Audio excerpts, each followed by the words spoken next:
joining us, and welcome everyone to BIOLASE's Advancing Dentistry webinar series.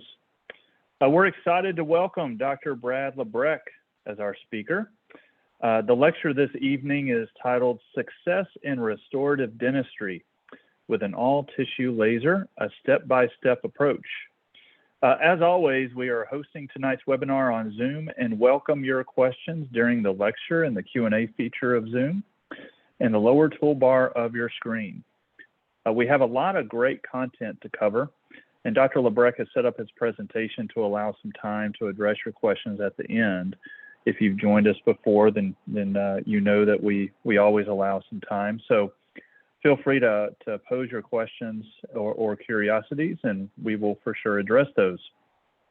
Tonight's lecture is timed with the release of the Waterlase Restorative Guidebook, brand new guidebook that was introduced just a week or two ago. And this resource is meant to provide you with an intuitive guide along with tips and tricks when using all-tissue lasers for restorative procedures. If you hang on at the end of our lecture, I will show you where to find this guidebook on biolase.com. At the conclusion of the lecture and Q&A, I'll provide information about BIOLASE Education CE process, along with additional web resources you can access to continue your learning journey in laser dentistry at our education website, that is education.biolase.com. I'll also highlight our upcoming webinars you can register for, including a webinar on November 16th, focused on the brand new Waterlase fractional skin resurfacing handpiece. So with that, let me formally introduce our speaker. Dr. Brad Labrecque is a general dentist whose focus is incorporating laser technology in the modern dental practice.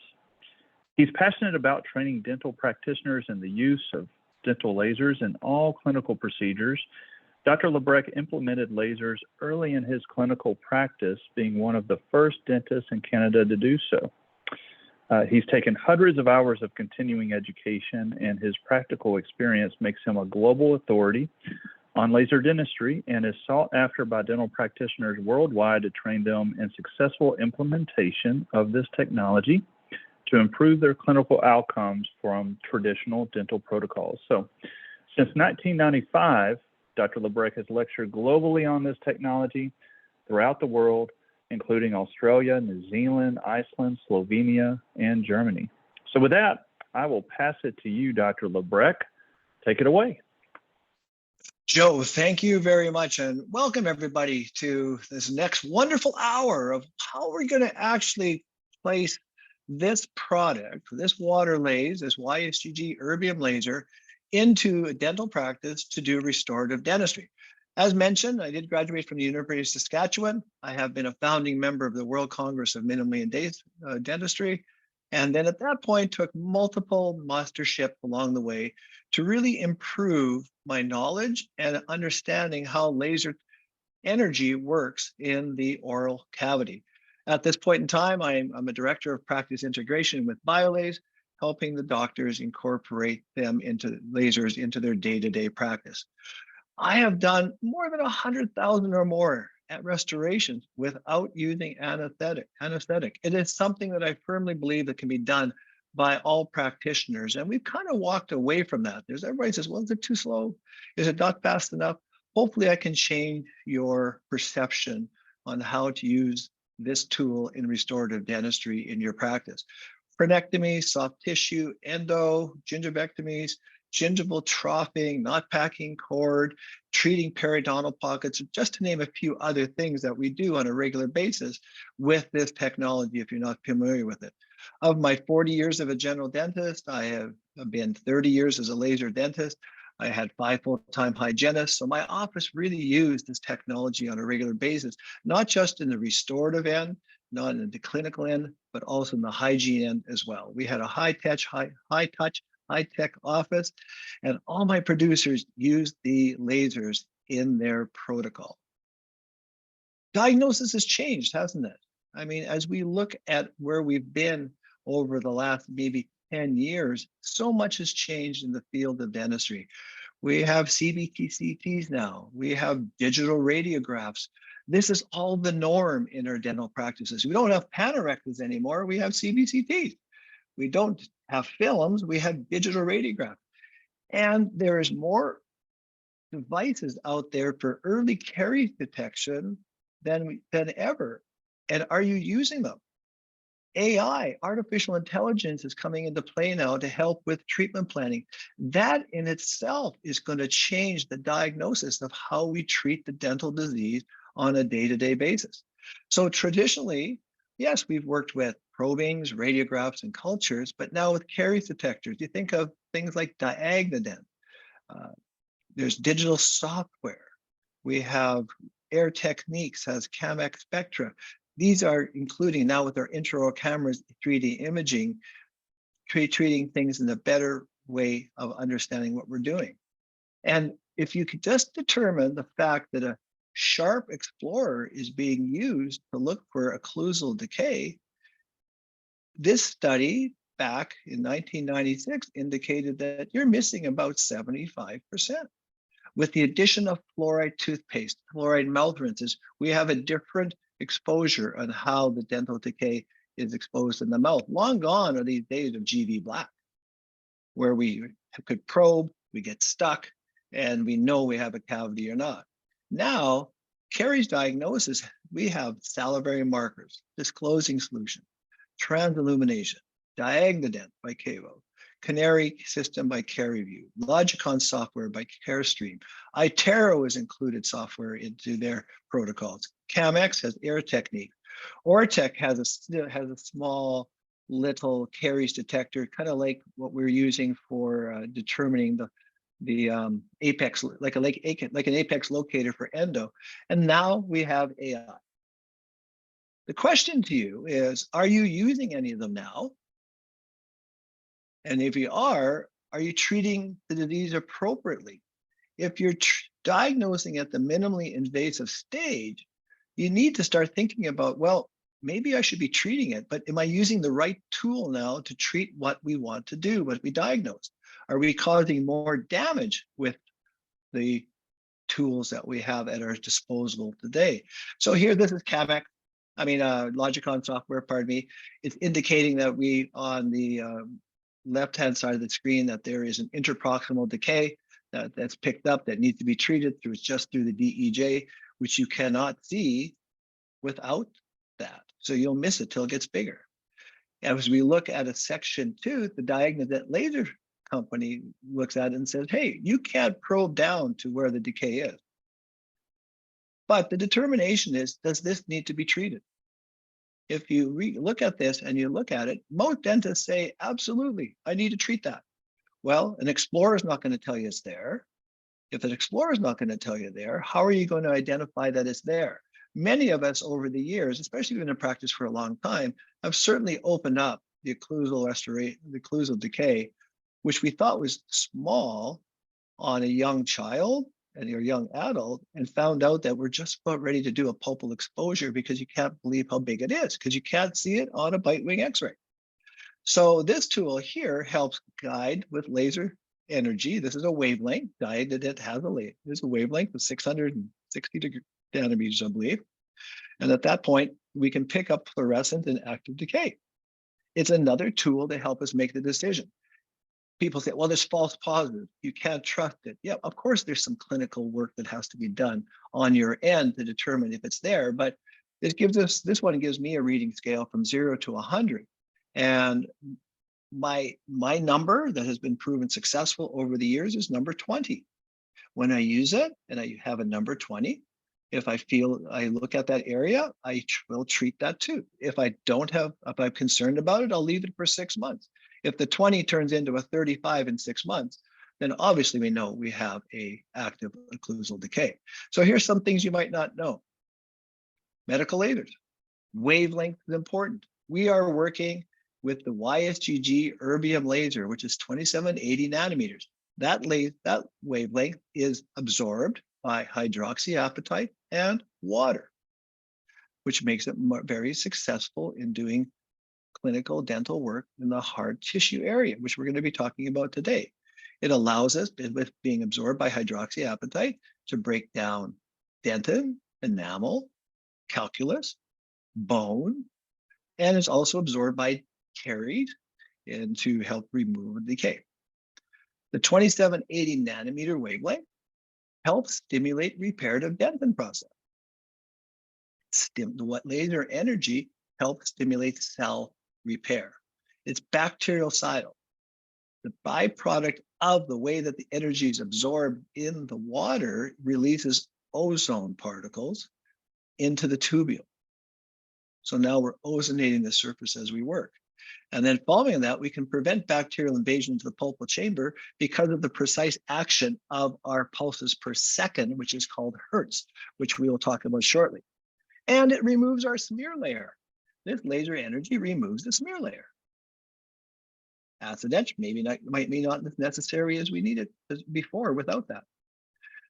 Water lathe technology reduces the inflammatory process. Laser energy works at the mitochondria to increase the ATP production. It's antibacterial, and it reduces pulpal sensitization. So it desensitizes the pulp. The more we use it, the more the pulp is exposed to it, which allows us to use less anesthesia, sometimes to no anesthesia, in doing restorative dentistry. So it's actually changing how the cell processes work. So that's me working. I mean, 40 years ago, I didn't really have a microscope in my hand. I certainly didn't have a laser in my hand, and I didn't have a scanner in my hand. Things have changed remarkably over the last 30 years in my career, and I'm sure you're starting to see it in your career as well. So technology does improve our speed and accuracy, because in restorative world, as I mentioned, we can remove the smear layer.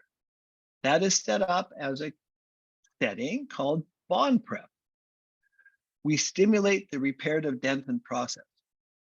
We can reduce the sensitivity because we're removing more bacteria from the dentinal tubules than we can with acid etch.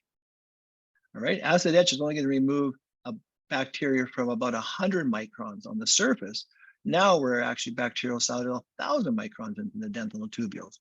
Because it's opening up the dentinal tubules, we get longer resin tags. That's going to improve our bond strength. Studies have shown that we have a 50% increase in bond strength when we finish our restoration with the laser. This laser also is going to reduce microleakage at the margins because of the increase in bond strength, but also improves the acid resistance at the margin as well. And it's minimally invasive. We're not causing any cracking or crazing in the dentin and the enamel, so there's less post-op sensitivity. So think about what we're doing here is that we're stimulating. We're not having to use any calcium hydroxide or any IRM to get dentin to start to repair. We're bactericidal better than we ever could be with anything else. So step by step on this page, we're looking at an improvement in our restorative techniques. Pulpal temperature shows no change or only up to 2 degrees centigrade. So again, there's not a lot of heat being generated by the YSGG laser. Okay, in fact, because it's not absorbed 100% by water, that is a bit of a plus. It's a bit of a plus, not only in how we're cutting teeth, okay, but it's very useful when we're doing soft tissue work that some of you who, if you worked with this laser, can see that it gives us great hemostasis as we're doing gingivectomy and tropics. Okay, YSGG does not cause any burning or melting.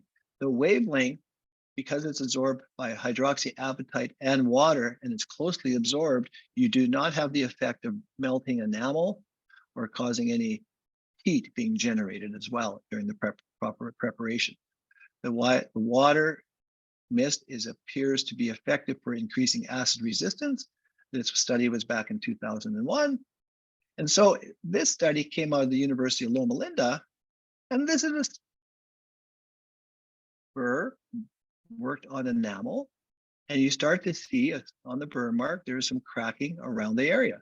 The laser cut does not have that. It is roughened because we're doing bonded dentistry. Long gone are the extension for prevention days.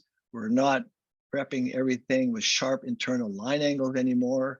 I mean, if you look at BioClear and the techniques by David Clark for bonding, you see that the enamel was beveled out. So we try to catch as much enamel as possible, because the enamel gives us the best strength for bonding. This laser energy, as in bond prep, preps that surface to even increase it even better. The biggest concern in the erbium laser is, hey, it's too slow. I hear that all the time. It's just not fast enough. Well, how fast does it have to be at this point in time? We're certainly not going to cut a crown prep with this, not going to do an onlay prep. But if I'm going to diagnose at an earlier stage, then I want to be able to treat the disease process at the earliest stage with the proper tools. So when we talk about a laser setting, to be efficient, first of all, we need enough energy. We measure that energy in watts, but then that energy has to be released in pulses per second, which is called hertz. That gives us what's called power in millijoules. That, in combination of the quality of the laser beam that we're doing, what tip are we using?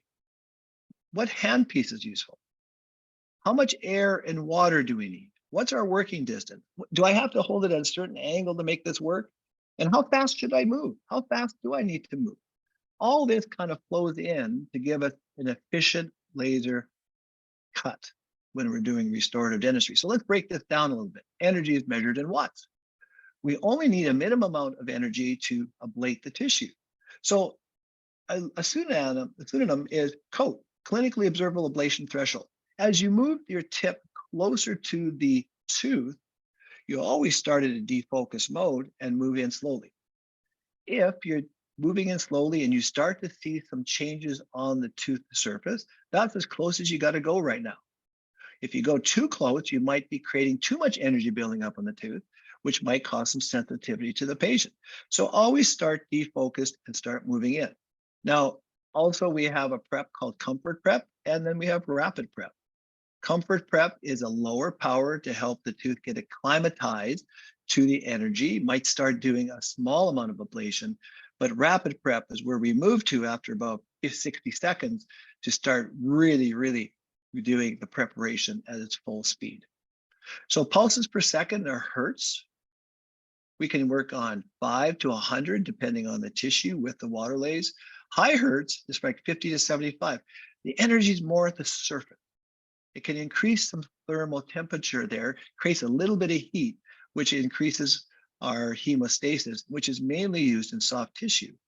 When we're doing bone, we want to be fairly aggressive, but we still don't want to, we want to create less thermal interaction. So we're going to be working at about 30 hertz. In enamel, we're going to be working somewhere around 10 to 20 hertz, even lower at 5. Okay, it's very aggressive for pulse, and we have minimal thermal interaction to the enamel. We always have this setting, and we're doing restorative dentistry, that hertz. You look at that going, what does that mean? Well, the energy, if you have sensitivity because you're at a hertz rate, which is building up a thermal interaction, if you lower the hertz rate from 15 to 10, now there's less thermal interaction being developed on the surface and you have less sensitivity. As we measure millijoules, we talk about enamel. It's a combination of watts. Watts times 1,000 divided by hertz gives us what we call millijoules. Millijoules is what we actually measure how tissue is done. And in this case here, enamel, we want to cut it at about 400 to 600 millijoules. Dentin around 300, caries around 50 to 150, bone around 120 to 150, soft tissue around 60 to 80, and calculus around 50. All right, so that's energy divided by hertz. Well, let's look at it.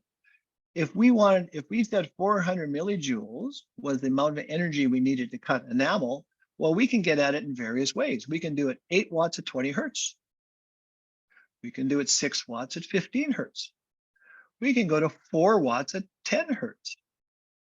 That is all 400 millijoules. That's all the same amount of energy coming out of the tip. Now, if we wanted to increase the energy and have way more energy coming out, if we went to 6 watts at 10 hertz, that's 600 millijoules. That's cutting enamel or dentin at the maximum power that you really should be at. So all these settings are set up for enamel. Now, do not, if you look on your, if you have the waterlays and you're looking at presets and looking what you have in there, sometimes you'll see 8 watts at 20 hertz. I'm asking you right now to did not do 8 watts at 20 hertz, only because the 8 watts is a lot of power coming through our fiber. And we want to maintain the integrity of the fiber as best as possible. So at that way, at 8 watts and 20 hertz, I'd rather see people work at 6 watts and 15 hertz, and it seems to be much more successful. If we look at soft tissue, just to give you an idea, soft tissue, we want to be somewhere around, 60, 66, 67, 68 to 70. See how we can get it. 2.75 at 40, 3.25 at 50. Okay, 2 watts at 30. That's all the same millijoules, all effective in working for soft tissue. So understanding how this interaction works helps with your efficiency. In ablation, when we're working on enamel, we need high power and we need low hertz. When we're working on caries, we need low energy because the energy with the tissue is hydrated. So the interaction of the laser energy is going to work quicker, and high hertz at that point to slowly remove it so we don't penetrate the pulpal membrane. Low hertz gives us less thermal energy and deeper absorption. So that's a low hertz rate. High hertz, well, we have less absorption, more energy working at the surface. Just some cues and help along the way. So now we have to determine, well, what handpiece should we use? We've already figured out how much energy we need to cut the tissue. So handpiece, with tips, what angle? How far should I be? How much air and water do I need? And how fast or how do I have to move it? So as we're working on this tooth at this point here, I'm doing some incisal bonding. At this stage here, I'm working with a power setting that works at about 4 watts at 10 hertz. As I'm doing that, I'm at 400 millijoules, but I'm doing it that I'm removing some dentin, but I'm maintaining the enamel wall. If I'm maintaining the enamel wall, I have an efficient cut because I do not want to lose the enamel for my bonding. I need the enamel to bond too. So at this point, what I'm looking at is how can I save the enamel and work on the tissue? And at this stage there, this is very effective in removing what I want to do. Incisal bonding is a great restoration if you're not doing it. The movement, once you understand how the laser works, well then, and how the energy is delivered, the only limit is yourself. Everybody has to focus on getting the job done. The movement is that what you want to do is you want to aim the laser at the energy. The light is the tool, not the tip. If you touch, let's just be realistic. Never touch hard tissue. The energy has to touch. If you touch the tip onto the hard tissue, you are asking for trouble. You're either going to break the tip, you're going to damage the handpiece because the energy's got nowhere to go except back up the tip. We focus our energy to the tissue to get the best absorption. So what that means is that you're going to hold the energy, move slowly to the tissue where you want to go, let's say the caries. Once you see that it's removing some of the caries effectively, then you start to move. If you start moving into the tooth and you're always moving back and forth, the energy can't get absorbed to give you the job you want. Next step is that you want to move slowly to allow the energy to be absorbed. That is moving 1 second, 1 millimeter per second. Slow down. Don't be in such a rush. I see all the time doctors start to do working on the restorative end. They slowly move in. They start to see their focus. They start to see things are happening, and then they start moving fast. Like it doesn't work that way. Once it's absorbed, then slowly move across the occlusal plane so that you will be able to get good results. And watch what you're doing. A doctor today, I was doing actually a training today. One of the doctors came up with a very good saying. He said, "Let the light lead the way." That's pretty good. I never thought of that before, right? Slow is fast. If you let the laser energy being absorbed, okay, then you'll be effective in your procedures, okay? And your ideal focal point, if you want to be super focused, is about 0.5 to 1 millimeters from the tissue. The purpose of the air is just to get the water to the ablation site. That's it, okay? So when we're talking restorative dentistry, we want the air set to about 80%. The water is what we need for ablation. The tissue needs it. Enamel doesn't have a lot of water in it, so we have to supply the water when we're starting, especially enamel at that point. So we're going to set our water. at about 90%. This is going to ensure that we're not going to be creating too much heat along the way. The key to restorative success then is movement, allow the energy to be absorbed. Angulation, kind of important. Okay, if we are working down and trying to break through some enamel, the enamel is the toughest tissue in the whole body. We have to kind of hit the rods on the side. How does that work? I'll show you in a moment. Don't aim at the pulp. If you want success, don't aim the energy right away at the pulp. Kind of, we want to deflect away from the pulp. Aim at 45 degrees. Aim more gingerly if you're on a class 5, then more incisively. Then eventually get close to start to remove the deep part of the case. Low hurts, less thermal interaction. Hurts. Keep the hurts low. And we keep our power somewhere between 4 and 6 watts. As I said, preparation design, angulation is super important.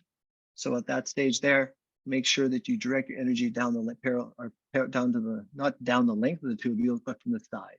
Don't aim at the pulp, shorter duration, again, less thermal transfer, and keep the high volume suction away where you're working. That's going to pull the water away. If it pulls the water away, what happens? You get thermal irritation. So I work with the saliva ejector near the surgical site. If you have things like isolites and that type of thing, you don't need to use any additional suction at that point in time.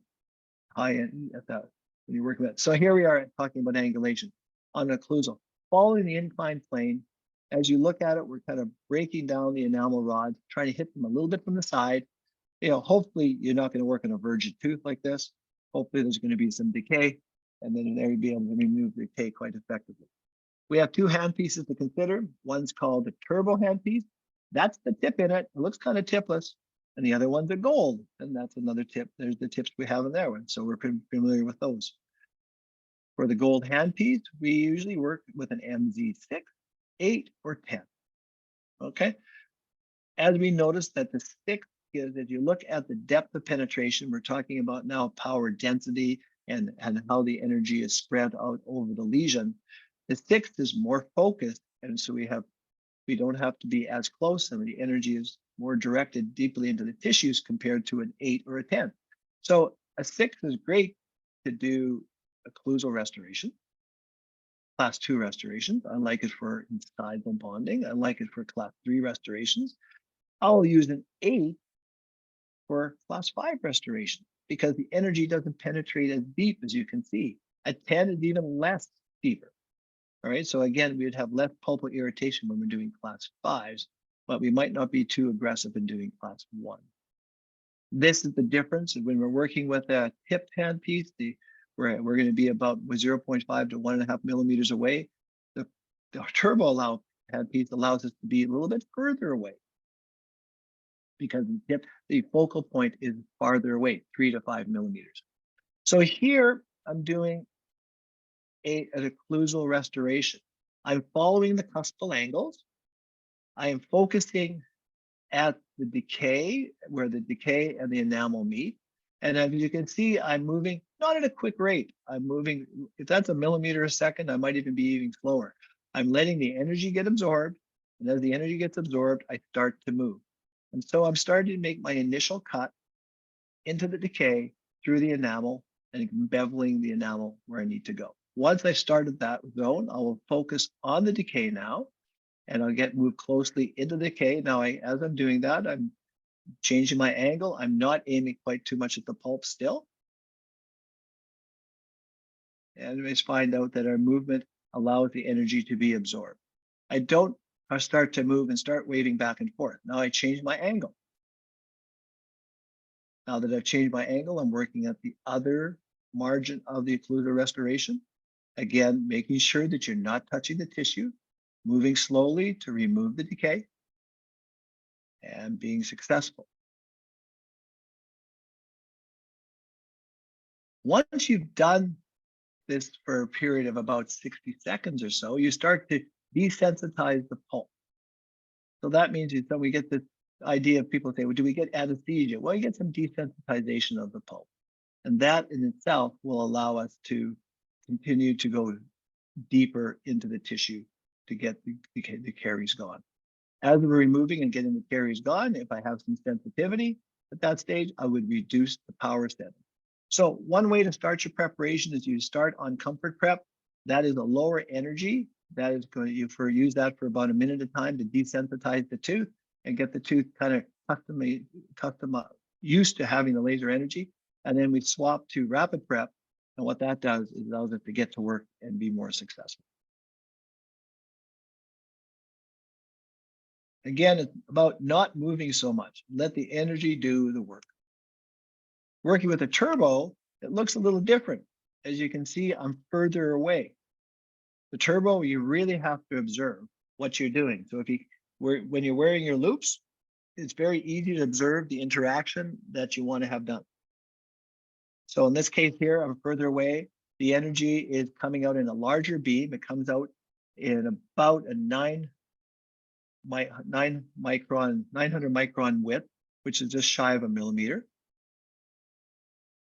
And the tip is short, still following the access to break through the enamel wall.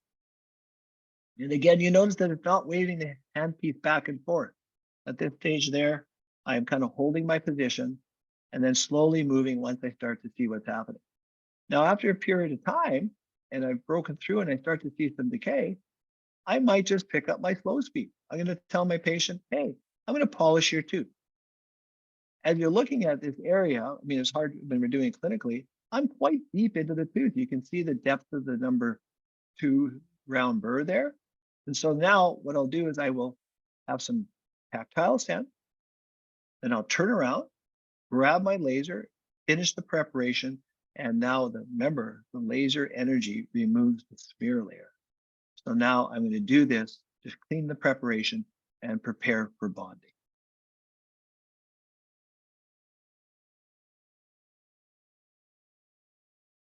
With the turbo handpiece, again, the focal point is further away. We spend time in the advanced mastery course to really pick up how to use this handpiece on a daily basis and how it might make your restorative techniques, especially on occlusal restoration, by far more effective. I like using it on occlusal. I do not use it to do class 2. I do not use it for class 3s. I don't use it for class 5s, and I don't use it for incisional bonding because of the focal point. It's quite the width of the beam is much thicker. But if you want to get something into for pedo and also for occlusal restorative, it's a great product. Okay, class 2. It's always been a difficult one. Where do you start? Now, this is when I'm talking about decay that is just through the DEJ. Now, the angle that I'm going to pick at is I'm going to start moving. You're not supposed to aim at the pulp. Well, I'm just on the margin, so I'm kind of far away. I'm going to the easiest spot to break through the marginal ridge right now is at this angle. As you can see, as I'm moving, the enamel ridge is starting to break down quite quickly. Once I have broken through that area, now I change my direction and I'm going to go interproximal. As I'm moving interproximally, I'm cutting the enamel rods at the sides. They break down very, very quickly. And the more apically I go, the less enamel I have to deal with. I can rest the tip on the adjacent tooth without causing any damage because we're only cutting with the end of the tip. So now we can open up this proximal box quite quick and easily. Once I see where the decay is, I will see some browning of the tissue. I will automatically start to reduce the Hertz setting, go to about 10 to remove the balance of the decay. At that point, again, I might even pick up a slow speed handpiece as I showed you earlier. Now, to make sure that I have enough area to bond to, once I've created my box, then I'm going to hold the tip and I'm going to break down and dovetail slightly into the occlusal at this point, because now I'm hitting the rods on the side. And again, it's quick and easy. Again, notice that I'm not jumping all over the place. I'm changing my angles here and I'm thinking about which way the enamel rods are, and I'm starting to open things up.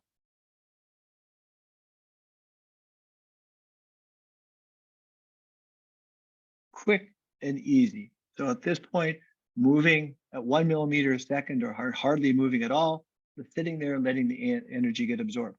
This is a non-anesthetic restoration.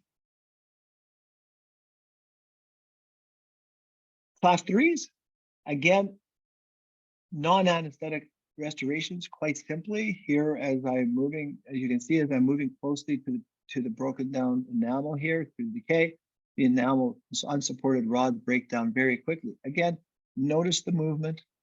It's slow. I'm observing, and once I observe, I start to see something. It opens up very quickly, and it's always opening up the other portion. As we are on the dentiform here, I pulled it up to show you how quickly we've actually opened up that restoration. So is this slow? Not really. It works quite well at this point. So then we can look at abstraction lesions. Now the abstraction, it's a class 5. I don't want a lot of energy going deeply into the tissue. So I'm going to open up maybe with an MZ8. Here, I am going to increase this, clean the surface area, which has kind of been polished over the years. And so again, increase the bonding surface area. I am going to set my margin and move forward. And you notice you don't see the high volume here at all. Okay, so now I'm not aiming at the pulp. Now I'm working more gingerly, setting my gingival margin. Have good success. Again, not moving very quickly. Sometimes when you're working on some of these cervical lesions, you might see a slight bit of browning.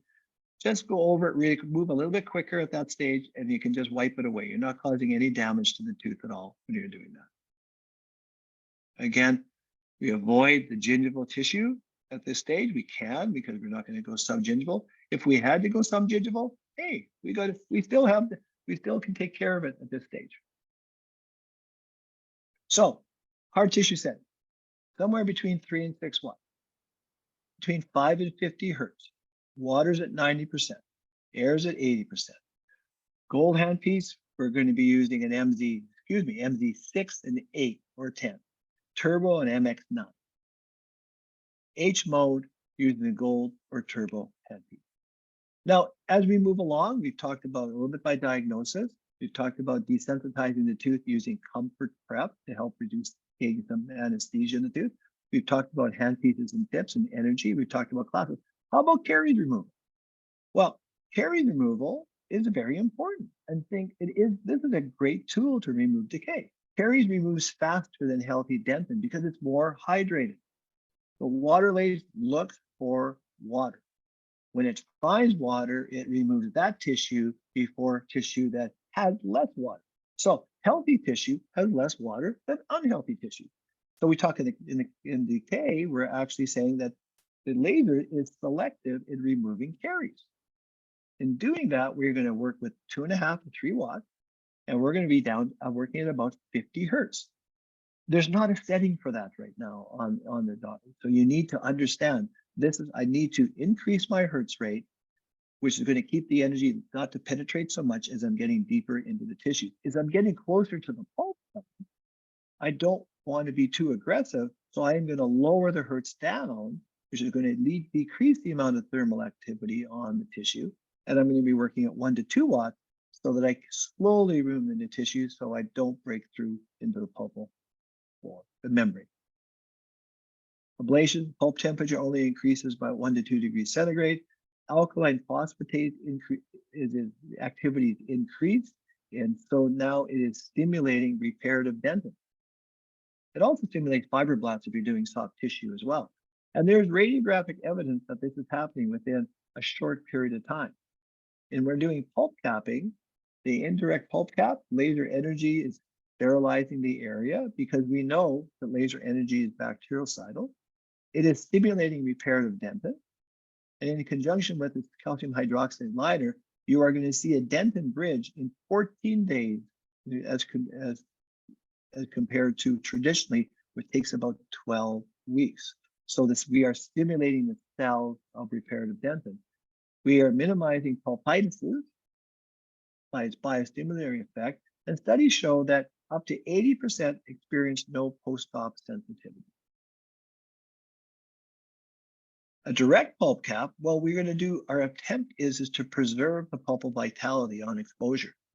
Well, again, we're sterilizing the area because of the release of the ozone. We are minimizing the bacterial invasion into the pulpal tissue, which we can't control with a burr. If you have a pulpal exposure with a round burr, by the time you see that you have the exposure, you've already thrown decay into the pulpal cavity and you're already starting a pulpitis. We're still stimulating the reparative dentin, and we can go to and get immediate hemostasis by using the laser energy, which stops the bleeding. The success of what we see really depends on the pulpal integrity. If I open up a pulp and it happens on a pulp and it's nice and bright and red, I know that it's been a very vital pulp. And if I can get the hemostasis under control, which is very easy to do, then I'm sure that I will have good success. If it is, not, it's kind of watery, liquidy, stuff like that, you already know that you've had an infection. And at that point, we know that there's no point in even doing a direct pulp cap. We'll be diving into a endodontic restoration. On the YSGG laser to seal the pulp cavity gives us a 98.8% success in pulpal vitality. And this was a practical guide in the laser of restorative dentistry. So a pulp cap, indirect pulp cap, about 3 watts, H mode at 50 hertz. The air is about 20 and 20. The tip I will use is anywhere between a 6 and a 10. I'm going to probably lean towards an 8. But if I have a 6, it still works. A 6 works if you just have it pulled and it's defocused because the energy is not quite as focused. So it spreads the energy out wider. So now it gives us less penetration. So we're working at a power density of about 60 millijoules. A direct pulp cap, well, we're working at 1 watt. Now we're changing the mode of operation to S mode because now we can touch the area so that we can get immediate hemostasis. S mode lengthens the hertz release by from 80 milliseconds to 800 milliseconds. So we're creating a little bit more heat at this stage. You obviously will not probably be doing that when there's no anesthetic. Bond prep, well, bond prep is used to remove the smear layer. It's done prior to using a self-etching bond and primer. It improves the adhesion following amalgam removal. Studies show that we have less micro leakage over time with bonded restorations, including veneers, onlays, inlays, and zirconia crown. And it is always the last step that I will do before I place a restoration, even if I use the burr to do the whole thing. Why? Well, that is what a surface looks like when it's been prepared by the laser energy, and that is what it looks like when you use it with the burr. So obviously, Loma Linda says, hey, we have a 50% more increase in bond strength compared to acid etch. So why don't we just use it at the regular time? A study went compared at the far right is standard acid etch technique.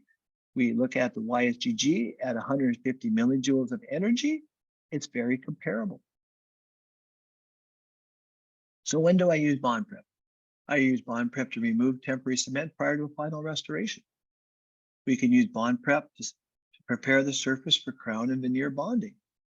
We can use it for prepping for ortho attachment. And again, use it all the time when you're finishing a restoration. So that means have your laser beside you at any time to grab it to help control and get a better result. One tool that has multiple uses. That's the advantage of the all tissue water laser. Here we are, we're preparing a failing crown margin.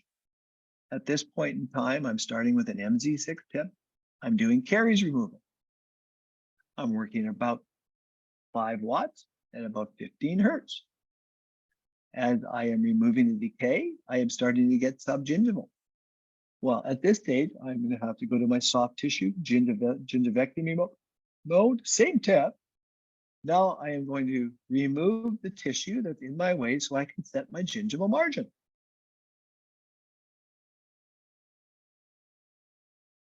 Again, proper movement, you should have no bleeding. If you're working on soft tissue and you have bleeding, I would guarantee you that you're probably just moving a little bit too fast and you need to slow yourself down.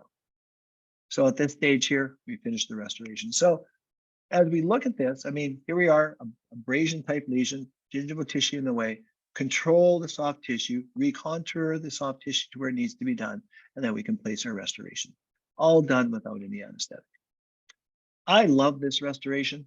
I think it is a slam dunk as far as when you're working with laser. I did these types of incisal bondings well before I actually thought about using the laser. I was taught how to do it with a 34 inverted cone and a half round burr. What happened as I started to go into that dentin enamel margin is that a lot of times the enamel would start to break away.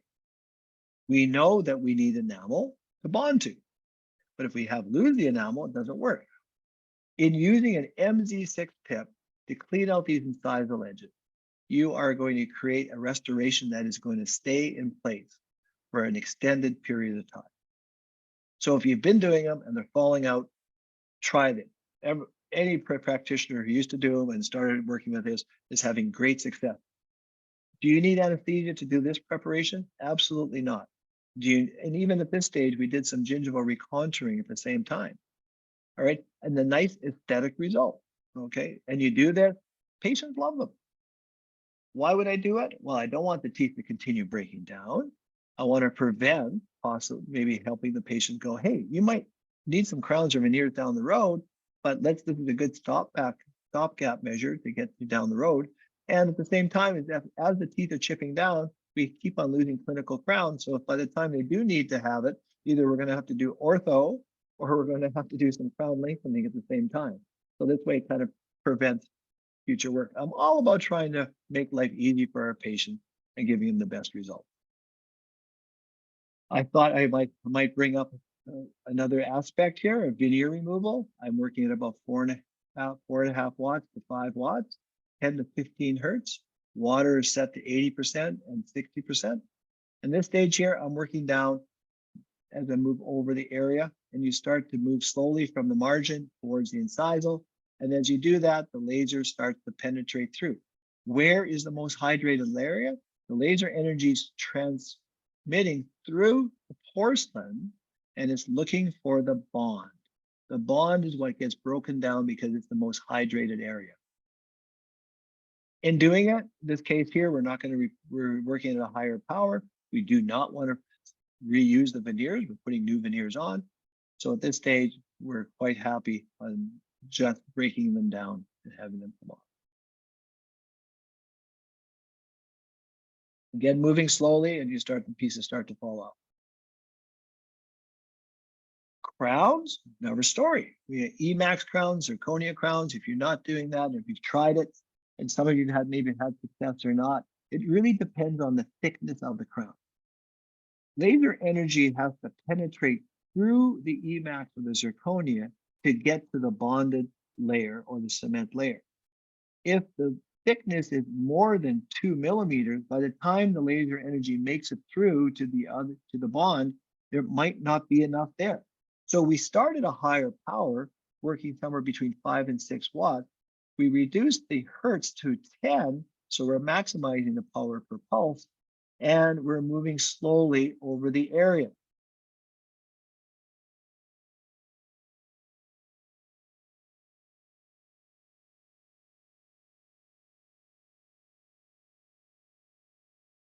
Again, if you move too fast, the energy can't be absorbed.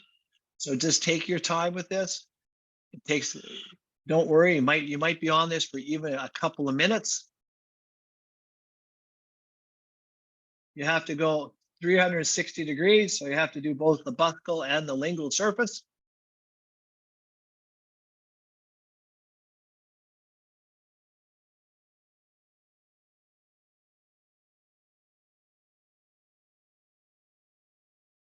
Some practitioners have, if they think that they might be too thick, is they might start to smooth down the buccal surface and lingual surface and try and make it a bit thinner before they start the laser so that the energy can penetrate through.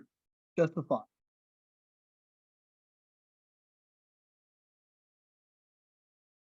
Now you grab your fancy crown removal tool, give it luxate a little bit, and we hope and pray that it comes off. So a bit of a recap here. With the water laser, remembering, we want to do minimally invasive techniques. We want to treat the diseased oral cavity much earlier with diagnostic techniques that are available today. It's bacterial side. It initiates dentin repair. It removes the smear layer. We improve our bond strength. It gives us longer lasting restoration. It reduces inflammation.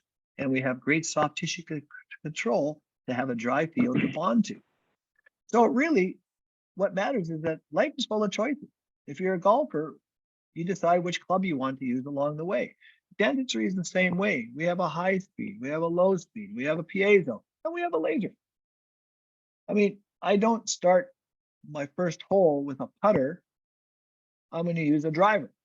I might, and of course, then we're going to change it from there. So maybe you might not start your initial restoration with the laser. You might use a traditional with a large decay, but I will finish my preparation with the laser because I have more control. So think about how to incorporate it. Not saying once I pick up the laser, I have to finish the whole darn thing at once. That's not necessary. So use the tool that you have on your toolbar, but decide where you want to use it. Figure out where it's going to be best served, knowing what it can do. Understand what it can do, and then put it into your protocol along the way. Repetition is the mother of all skills. Tony says that. 10,000 hours to be an expert. Hopefully you can actually get to that stage at some point. And I want to thank you very much for your attention today. I see that there's a few questions up. And Joe, if you want to move ahead, we can see if we can answer a few of them before our time runs out. Yes, sir. Yes, sir. Thank you, Dr. Labrecque. Fantastic content over the course of the last 50 minutes or so. We do have a couple questions. One question that was posted in the chat that I just wanted to go ahead and address is someone in the audience asked if this was going to be recorded. And the answer is yes, that we record all of our webinars, and you can find those in our webinar library at education.biolays.com. I'll go over that a little bit more here in a bit, but at this stage, you know, we may have 100 webinars in our library by now. So if you want to view this content again, we will have that posted on our website probably in the next day or so. Okay, so a couple questions here, Dr. Labrecque. So first question, how about removal of existing failing restorations? Composite versus amalgam. That's the way the audience member typed it. How about removal of existing failing restorations? Composite restorations remove very, very quickly. Okay, but composite restorations are hydrated. I start working around the margin, which is failing, because the laser energy will penetrate to break that bond quicker, and then you drag it over top of the bulk of it. Amalgam restoration, this is laser light. Light, when it hits metal, is somewhat reflective. So amalgam is somewhat a reflective material. It does absorb a bit of laser, but again, we're not going to use it for an amalgam. That's a simple answer. And yes for composite, no for amalgam. Yep. And the same audience member had a question about just defocus versus focus. So the question is, could you explain how you do a defocus versus focus prep? Maybe just go through that again as far as what defocus is versus focused. Okay. When we think of a magnifying glass, you have a magnifying glass in your hand and you are holding it down and you're going to aim it at some grass to get that interaction of some burning going on. So as you're moving closer and closer and closer, you're going to get to that focal point. Before that, you're defocused. That means that the light energy is being spread out over a wider span.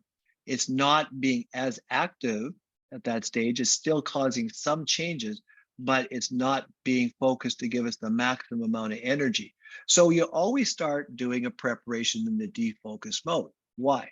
As you go in the defocus mode, you are slowly moving the energy onto the tooth. And if the patient feels something, that's as close as you can go to at that point. You hold it there for a period of about 15 or 20 seconds. And then you do that, you slowly start moving in more to the focus point. You're allowing the energy building up in the tooth so that you can desensitize the tooth, and hopefully that you can move along and do this restoration without having to give an injection. Hope that answers the question. All right, thank you. Couple of questions about direct pulp cap. Do you give, I may just read a couple of them because they're all related to direct pulp cap. First off, do you give anesthesia? Second, second, how do you know when to stop? Okay. Well, do you give anesthesia? At that point, as you're getting closer to the pulp, the energy's been absorbed deeper into the tissue. So you probably have some degree of laser anesthesia at that point. So at that point, if you want to find out if you've got it all gone, I don't hesitate to pick up a slow speed or a small spoon excavator and go to that tactile sense. Just remember, we can still touch the tooth. We all can feel it along our way. If we find at that point that it's still soft, at that point we can go back to the laser. Again, move slowly. As we're moving closer and closer to removing decay, we want to stay at about 50 hertz. 50 hertz keeps the energy at the surface. As if we get too close to the pulp, we might, or the patient is starting to feel something, we lower the hertz rate. Hertz. And at that point, we have, again, more control to make sure that we have no sensitivity at the same time. Whether or not you need anesthesia or not really depends on the patient and depends on the interaction of the energy. If you're concerned at all, you're not using, and if you're concerned at all, the patient might feel something. I mean, don't hesitate to give the patient a little bit of anesthesia at that point in time, if you're worried that they might notice and feel something. Would the hemostasis effect of the laser affect the evaluation of pulp tissue's healthy status? No, because I mean, we're using energy that is removing bacteria, removes inflammation, so it's better than anything else we can use at this point in time. Okay. How does the laser work on a composite restoration while dealing with secondary caries?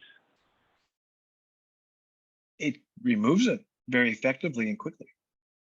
And the composite restorations are very hydrated, as I mentioned before. So the removal of it goes quite well.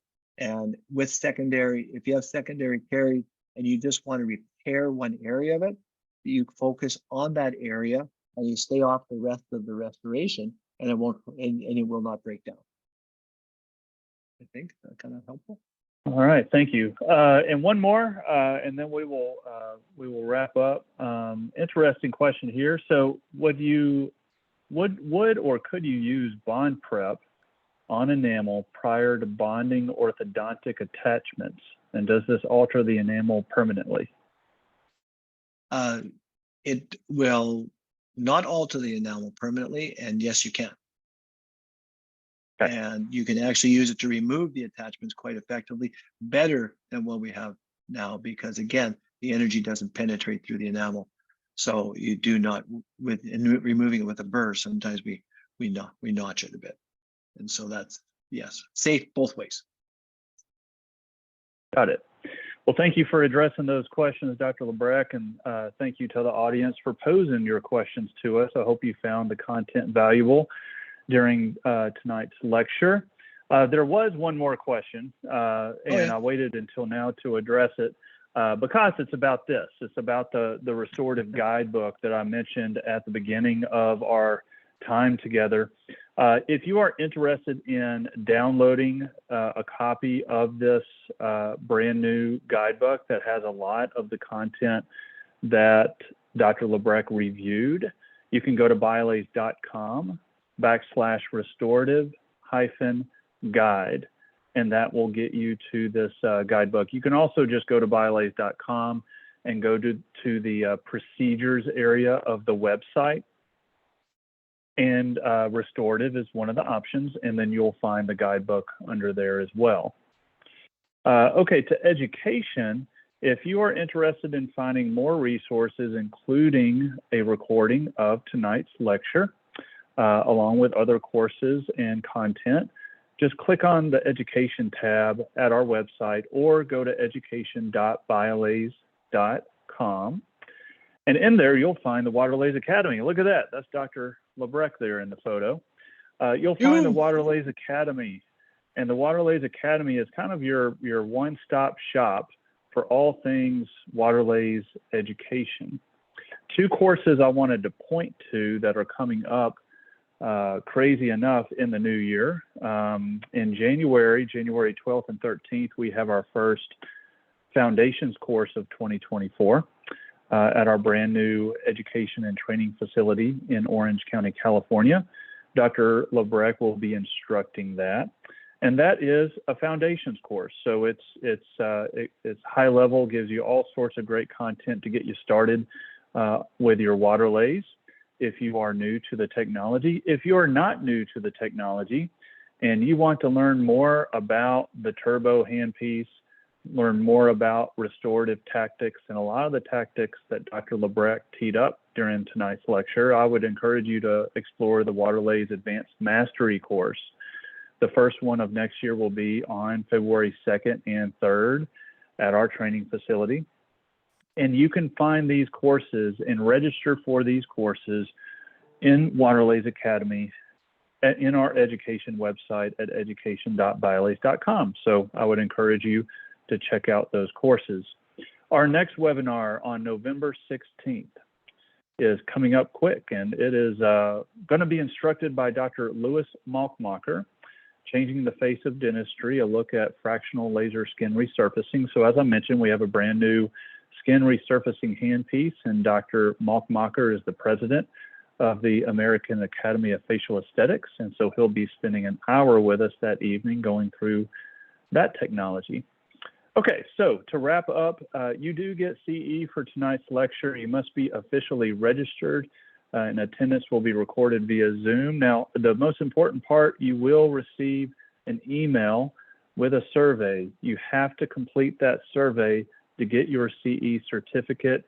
We do our best to get that to your inbox, but it may get thrown into your spam or junk folder. Please check that. And once you complete that, you will get your CE for tonight's lecture. Any other questions you have, I would encourage you to go to education@biolays.com and email our team, and we'll be happy to address those. And again, give us a day, maybe 2 days, and we will have tonight's lecture recorded and posted at our webinar library. And easy way to find that is biolays.com/webinars.